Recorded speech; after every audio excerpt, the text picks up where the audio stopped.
Have you ever tried to create a new habit and it just didn't stick? Every single one of us go through these challenges where we want to get better. We want to make strides on something, or we hit a pain line in our business and things got hard.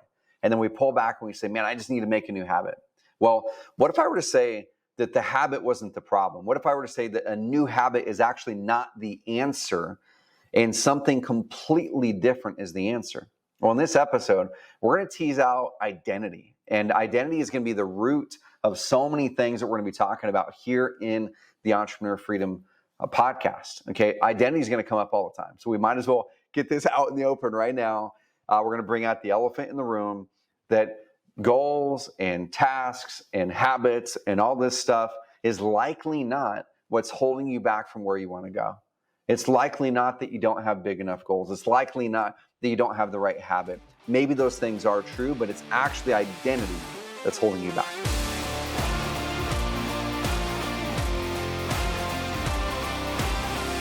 I'm going to read a quote from one of my favorite books by an amazing leader named Craig Groeschel. If you have not gotten his book, The Power to Change, I'd highly suggest you guys get his book. We'll probably link it up below in the show notes somewhere, but get the book, The Power to Change.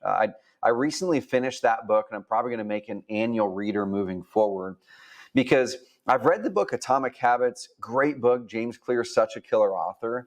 I have 10 copies over there literally across my office I give to people.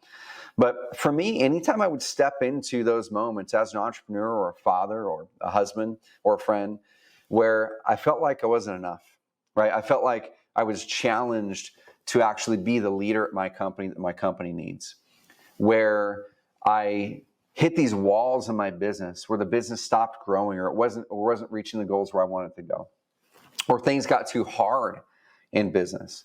And I thought that maybe a person or a process or something else would be the answer. Or let me go to the personal side, right? Where I would think just working out and showing up to the gym 3 days a week, that's going to be the unlock that I need. I need to get in better shape. Right. But then I would have that goal of going into the gym 3 days a week. And then for some reason I would fall off 2, 3, 4, 5, 6 weeks in.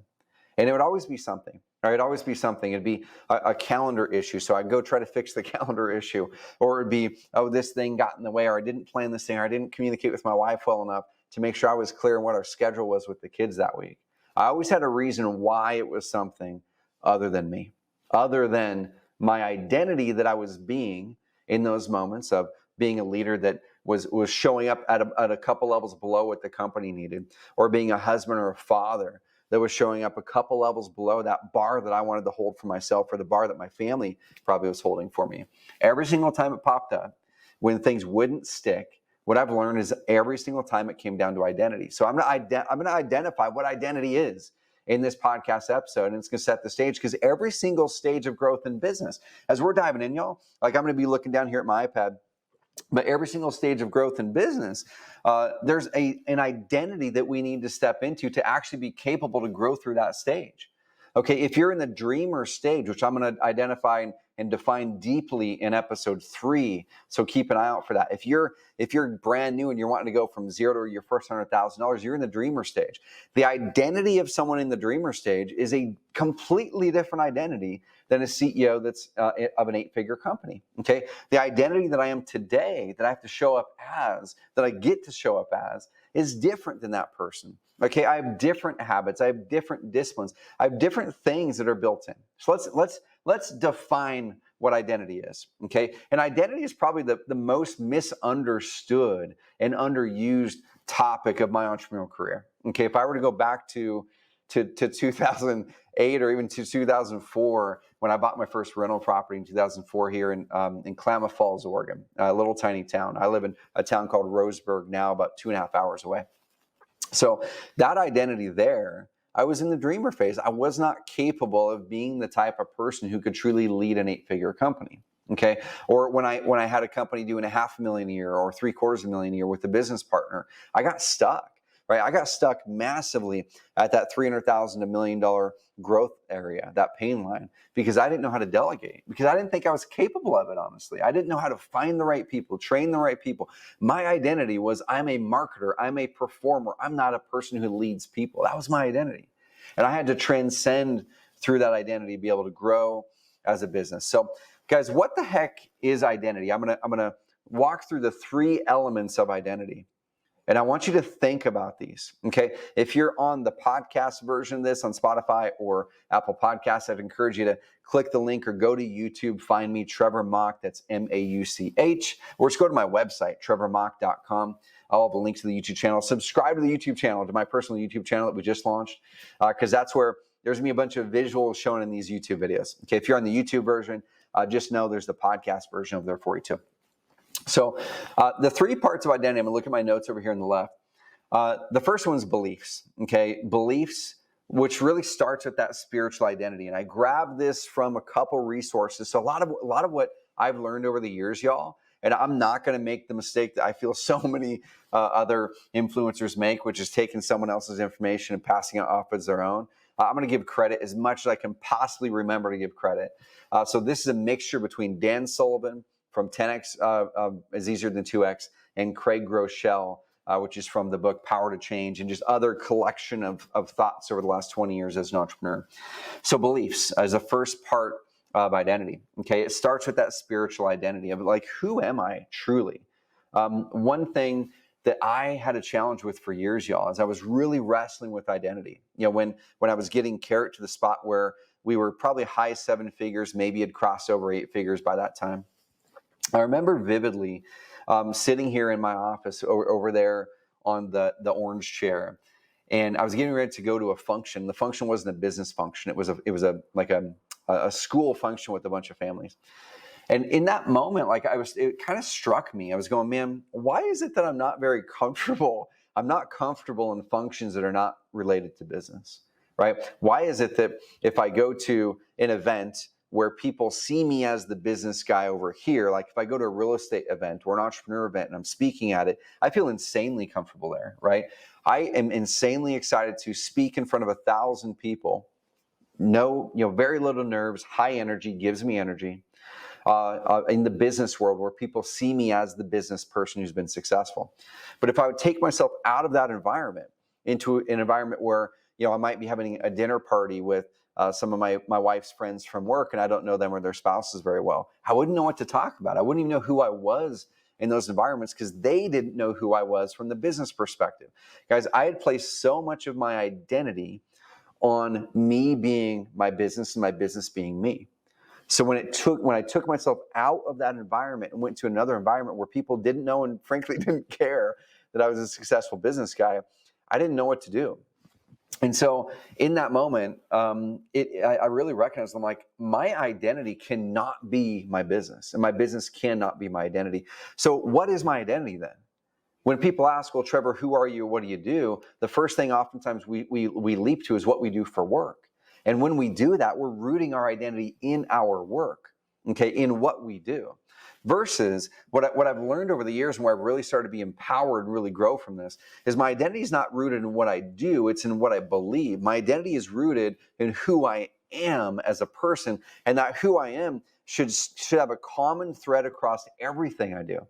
Okay, that who I am, if I'm at a church function or a dinner party or over here at talking to one of my kids' sporting event parents, and they have nothing to do with business, or if I'm over in business, that identity should go through as a common thread across every darn thing that I do. So I want to ask you this question. When we go to beliefs and we ask about spiritual identity, who are you at your core? At your core.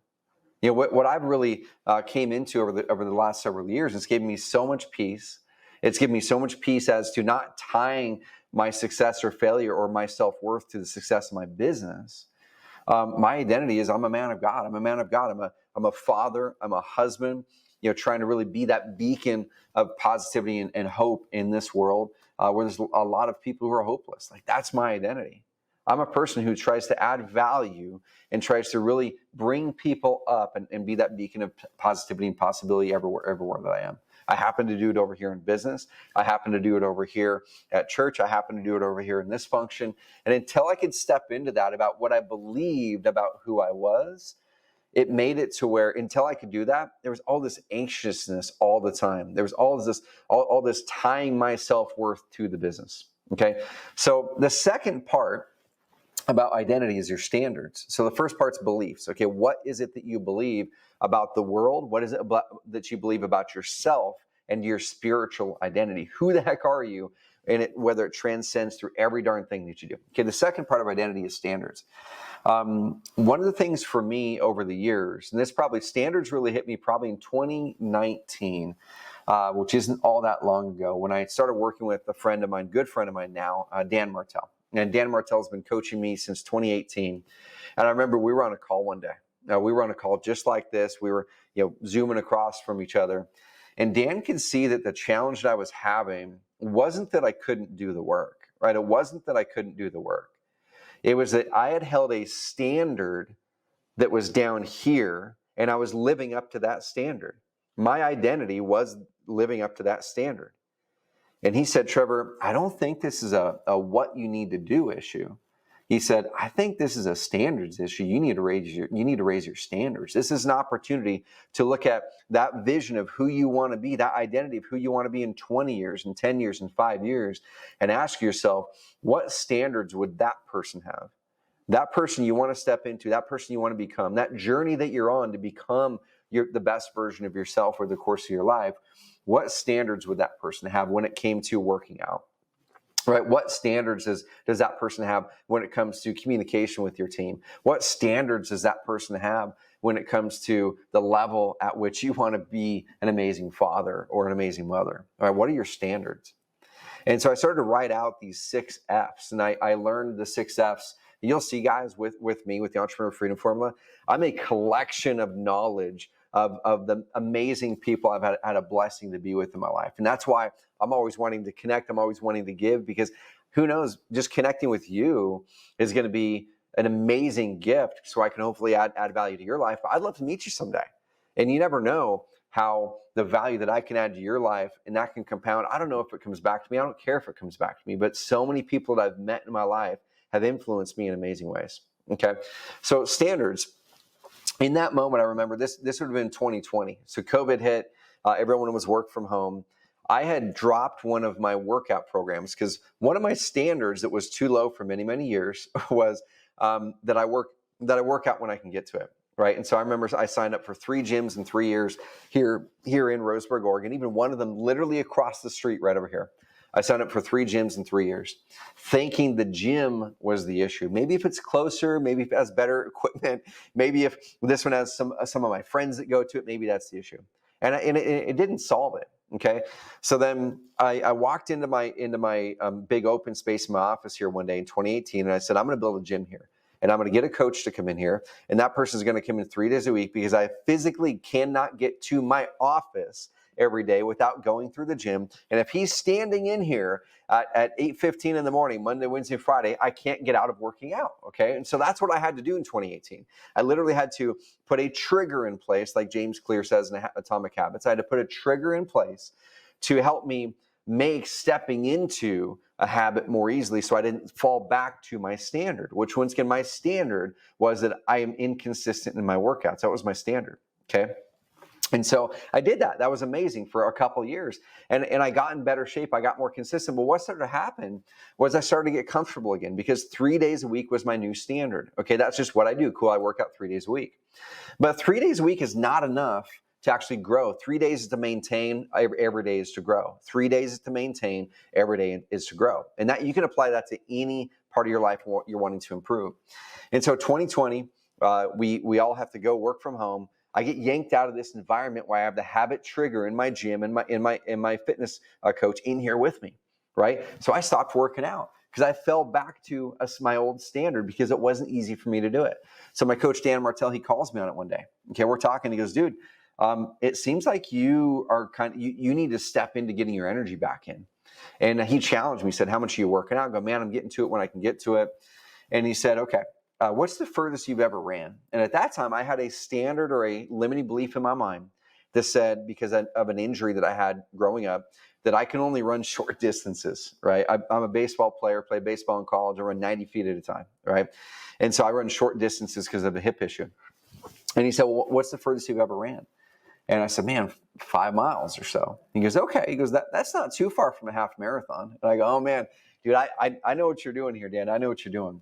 And he said, cool, what about running a half marathon? I go, okay, you know what? I'm going to tackle it because I want to face this because I feel I have limiting beliefs around this. I'm going to face it to see if those beliefs are true or not. And so he goes, right here, set a date that you're going to run this and text me and goes, I'll run it with you virtually. I set the date. I roped in a couple other buddies. We ran the half marathon. You want to know what, guys? My hip never hurt one time during training. My hip never hurt during the run. My hip never hurt after. It was a complete limiting belief. My standard now raised.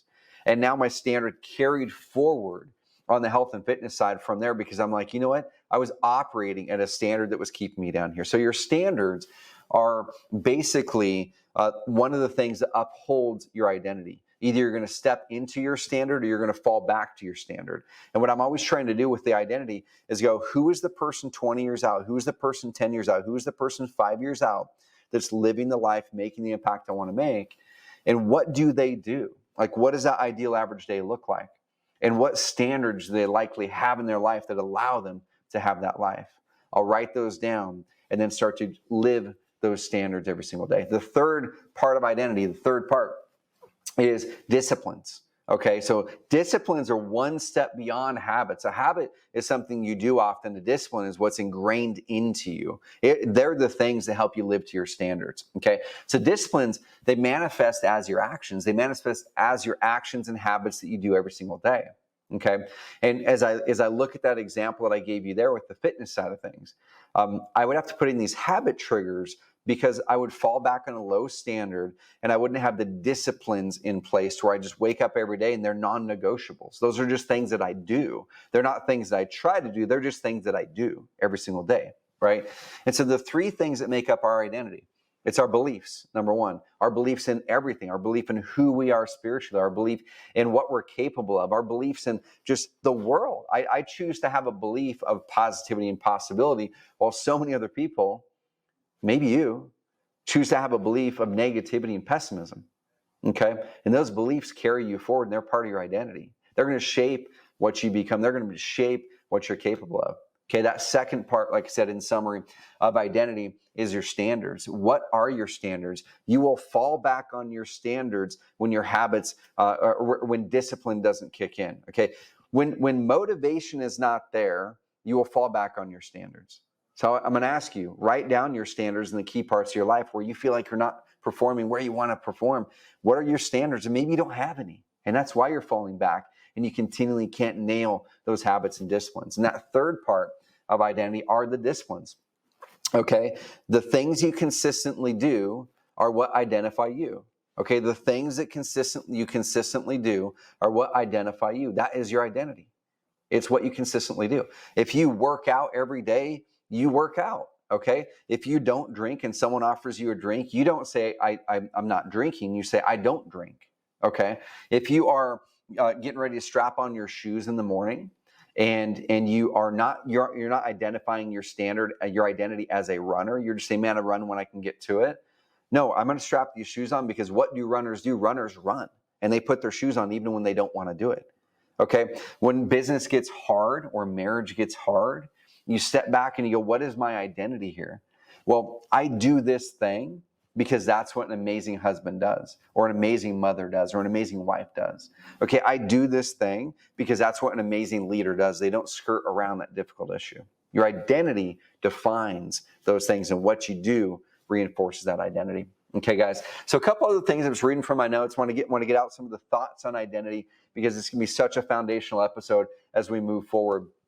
Identity is caught, not taught, right? Identity, I can tell you all the things to do. Like I can say, do this, do this, do this, do this. But usually what I've found is when I really make strides on identity, it's not because I read this passage of a book. Now that might spark me to the idea, right? That might spark me to the idea that someone can teach me these things. But identity is caught, not taught. Okay, we become the people that we are spending the most time with, the beliefs that they have, the things that they do, the limiting beliefs that they have. Okay, we absorb the world around us. And so I'm asking you that question. Where are you catching your identity? Right? Are you catching your identity from good sources, people that are kind of living some of the things in your life that you want to live? Or are you catching your identity from things and people that are pulling you back? Okay, are you reading the news all the time? Are you scrolling through TikTok and Instagram endlessly all the time? Do you surround yourself with people who are challenged with things that you solved a while ago, but you don't have anyone else to pull you up, a mastermind group, a friend group, whatever it is? Okay, your identity is caught, not taught. And I just want to ask you, where are you catching your identity? Hopefully I'm going to be able to teach you some things and get around my circle, y'all. Like, get around my circle, even if it's my Instagram or someone else that inspires you. Catch the identity there, okay? Beliefs. When you blindly believe in your mission, this goes back to beliefs again, the world and the challenges get a heck of a lot quieter. That noise gets quieter. Okay, anytime I have a real big challenge on identity on the business side of things, let's say specifically, where I'm like, man, this is so hard. You know, I hit that pain line. I do one of those 3 S's. I sabotage, I settle, or I'm thinking about selling the company. When you hit those pain lines, we'll talk about the 3 S's and pain lines more as we go. But when I hit those spots, when I pull back and truly think about, man, what are my beliefs? Like, where am I going? What's the impact I want to make? And do I truly believe that? Am I crazy excited about it? That quiets everything else. Because when I say yes to that, it means I'm saying no to a million things, right? So your belief in that is going to quiet the noise. And it's going to really reinforce that identity. And like I said, your peers, guys, your peers are going to be such an amazing part of that identity. We'll move to wrapping this episode up because we want to keep all these under 30 minutes. But really, growing your identity, I'm going to finish with this. Even though this podcast is called the Entrepreneur Freedom Formula, we're going to help you build a business of freedom and impact. We're going to help you grow that business into a business that you truly love, that you never want to retire from. Even though that's what we're talking about, your business cannot grow unless your identity grows. Okay, if you think about identity almost as the thing that pulls your business up. Okay, identity is the thing that pulls your business up. Okay, your business cannot pull your identity up because you will be an anchor to that business. If your identity is down here and you have standards that are down here of a $1 million a year CEO and you have ambitions to grow to 30, you cannot get there. Your business pace will outgrow your pace. You will eventually both settle into right about here, and then you'll both stagnate. And then you'll wonder why then the business starts to slip back. I've had that happen in my career. I've had that happen where man, the business is growing like crazy because I was growing like crazy. And then I got comfortable. And then I stopped growing like crazy. So then eventually what happens? Your business just settles into where your identity is. Okay, but then when it starts to grow again, I started to cast a bigger vision. I got out there further and I go, I want to grow as an individual, as a father, as a husband, as a friend, as a leader, so much that my business has no choice other than to grow. Because when it grows, I now have more opportunity to serve, more opportunity, more resources to make an impact. And actually, my business is the best possible personal growth tool that I personally know. And so I'm always wanting to grow and keep ahead of that business growth. And the way you do it is challenging yourself on how do I need to grow my identity. All right, guys. So hit subscribe on YouTube, hit subscribe wherever you're listening to this podcast. And I encourage you to do this because we're going to be on this journey together. Every single week, we're going to be coming at you with some amazing content, with my models from my business, with training, with some amazing guests as well.